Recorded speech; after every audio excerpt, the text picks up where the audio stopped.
Dominique Renaudat, je dirige cette entreprise qui s'appelle Spema. Spema est une entreprise de mécanique de haute précision. Elle réalise des pièces en usinage qui ont une tolérance qui est au micron.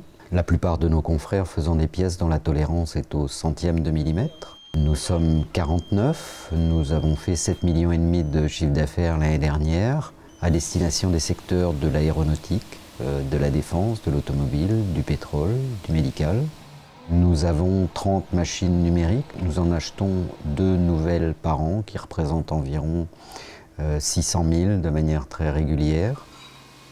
Nous sommes inscrits dans 2 projets importants, un qui est l'usine 4.0 et l'autre la fabrication additive avec notre client MBDA. Le process de fabrication de ce que nous fabriquons commence par la conception au bureau d'études. On définit le plan de ce que l'on va fabriquer. Ensuite, on établit une gamme de fabrication qui va définir les différentes étapes qui vont se succéder. Ces étapes sont celles de l'usinage, qui peuvent être du fraisage pour une pièce cubique, ou bien du tournage pour une pièce cylindrique. Puis il y a une phase de rectification où on va enlever les derniers millièmes de millimètre de matière. On peut aussi procéder avec de l'électro-érosion, qui est un autre procédé d'enlèvement de copeaux.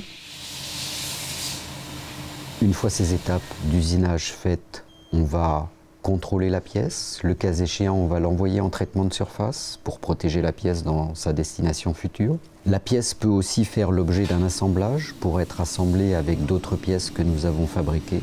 Et enfin, nous allons la livrer au client. L'ambition de Spema, pour son futur, c'est de continuer à donner satisfaction à ses clients en continuant à nous moderniser, en ayant les machines les plus pointues possibles, en les livrant à l'heure, parce que pour nos clients, c'est là le critère essentiel.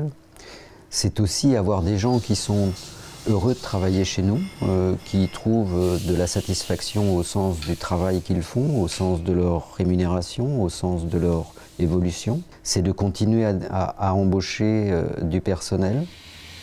C'est d'investir dans les nouvelles technologies industrielles qui caractérisent l'usine 4.0 et qui va bouleverser l'industrie de l'usinage dans les années à venir.